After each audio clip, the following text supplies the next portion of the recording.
ഒരു കലാകാരൻ അയാളുടെ മേഖലയിൽ ഉന്നതങ്ങളിലേക്ക് എത്തുന്നതുമായി ബന്ധപ്പെട്ട് എല്ലായ്പ്പോഴും ആളുകൾ പറയുന്ന പല കാരണങ്ങളുണ്ട്. അതിലേറ്റവും പ്രധാനപ്പെട്ടതായി രക്ഷപ്പെട്ടയാളും നാട്ടുകാരും അല്ലെങ്കിൽ പൊതുവെ പറയുന്ന രണ്ട് കാര്യങ്ങളാണ് കഠിനാധ്വാനവും ഭാഗ്യവും. എത്ര കഠിനാധ്വാനം ചെയ്താലും ഉയരങ്ങളിലെത്താൻ പറ്റാതെ പോകുന്ന കലാകാരന്മാരുണ്ട്. അത് അവരുടെ നിർഭാഗ്യമാണ്.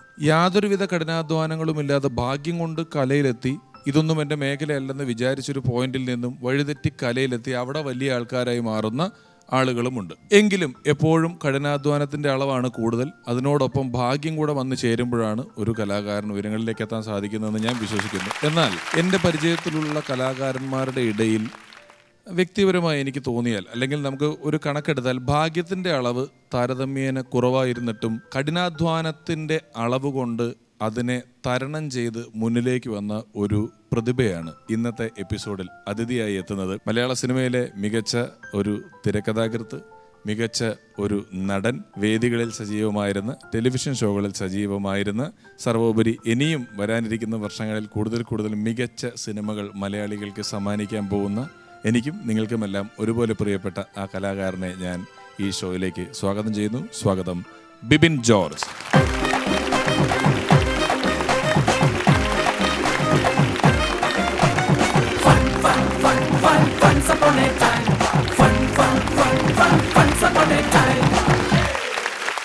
ബിബിൻ നമ്മുടെ ഷോയിലേക്ക് സ്വാഗതം.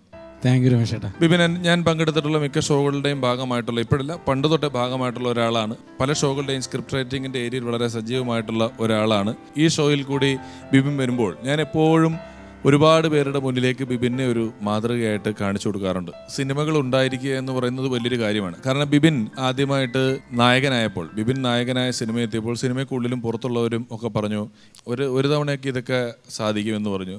ബിബിൻ രണ്ടാമത് നായകനായി, മൂന്നാമത് നായകനായി, വീണ്ടും സിനിമകൾ എഴുതി, വീണ്ടും സംവിധാനം ചെയ്യാൻ പോകുന്നു.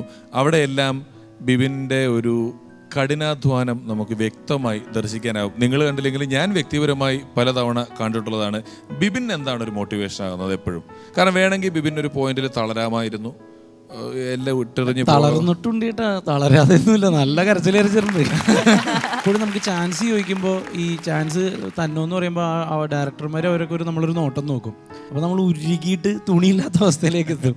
അപ്പോൾ അത് വിടാൻ വേണ്ടിയിട്ടാണ് ഞാൻ ഒരു എഴുത്ത് എന്ന് പറയുന്ന മേഖല തിരഞ്ഞെടുക്കുന്നത്. അത് ശരിക്കും ഒരു എഴുത്തൊരു ലിവറേജാണ്. ആ സ്ക്രിപ്റ്റ് കൊണ്ടേ കാണിച്ചിട്ടാണ് ഞാൻ പറയുന്നത് എനിക്ക് അതിലൊരു വേഷം വേണം. അങ്ങനെയാണ് ഞാൻ നമ്മുടെ ഡയാന ചേച്ചിയുടെ അടുത്തൊക്കെ ആദ്യം പോകുന്നത്. അതെ, ഡയാന ചേച്ചി എന്ന് പറയുന്നത് ഈ ഡയാന ചേച്ചി അല്ല കേട്ടോ. അത് ഒരു പ്രോഗ്രാം, സിനിമാല പോലെ റെക്കോർഡുകൾ ഇട്ടിട്ടുള്ള പ്രോഗ്രാമിന്റെ പ്രൊഡ്യൂസറായിട്ടുള്ള ഡയാന സിൽവസ്റ്റർ ആണ്. എന്നാലും കുഴപ്പമില്ല, പോട്ടെ. എഴുത്ത് തിരഞ്ഞെടുത്തപ്പോൾ തമാശ തിരഞ്ഞെടുക്കാനുണ്ടായ കാരണം എന്താണ്? ചേട്ടൻ പറഞ്ഞിരിക്കും, ആദ്യം പാട്ടുകാരനായിരുന്നു. എന്നെ ഏറ്റവും കൂടുതൽ ട്രോൾ ചെയ്യുന്ന ആളാണ്. പാട്ടായിരുന്നു എനിക്കിഷ്ടം, ഞാൻ പാടിക്കൊണ്ടിരുന്ന. അപ്പോൾ 6ാം ക്ലാസ്സിലൊക്കെ വരെ പാട്ടുകാരനാണ്. പക്ഷെ എവിടെ പോയി പാടിയാലും ഇല്ല ചേട്ടാ, നമ്മളൊരു കല്യാണ വീട്ടിലായിരിക്കും പാടുന്നത്. അപ്പോൾ ഫ്രണ്ടിലിരിക്കണവർ ഇത്രയും സെന്റിമെന്റ്സ് ഒരു കാര്യമില്ലാതെ. എനിക്ക് പണ്ട് തുടങ്ങിയ സെന്റിമെന്റ്സ് ഇഷ്ടമല്ല. നമുക്ക് സിമ്പതി അല്ലല്ലോ വേണ്ടത്, നമുക്ക് എമ്പതിയാണ് വേണ്ടത്.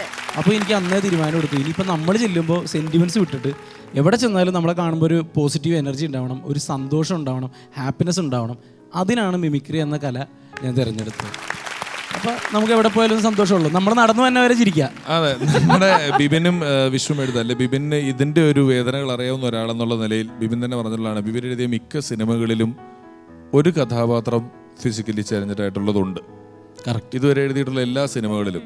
അതെ, ഇപ്പോൾ അമരക് ബ്രന്തോണി എടുത്തു കഴിഞ്ഞാൽ ജയേട്ടൻ്റെ ക്യാരക്ടർ, കട്ടപ്പന ഋതിക് റോഷനിൽ മിണ്ടാത്ത നമ്മുടെ സീമാജി നായരുടെ ക്യാരക്ടർ, ഏമണ്ടൻ പ്രേമകഥയിൽ വിഷ്ണുവിൻ്റെ ക്യാരക്ടർ, അങ്ങനെ അന്ധനാണ്. അങ്ങനെ ഓരോ ആളുകൾക്കും ഓരോ, കാരണം ഇവരാരും സമൂഹത്തിൽ നിന്ന് മാറ്റി നിർത്തപ്പെടേണ്ടവരല്ല, എല്ലാവരും സമൂഹത്തിന്റെ ഭാഗമാണ്. Bibin, thanks for coming. ബിബിന്റെ കൂടുതൽ തമാശകളും അനുഭവങ്ങളും എല്ലാം നമുക്ക് വരുന്ന എപ്പിസോഡുകളിലൂടെ കാണാൻ, കേൾക്കാം, ആസ്വദിക്കാം. Thank you. നമുക്ക് അങ്ങോട്ടേക്ക്. Thank you.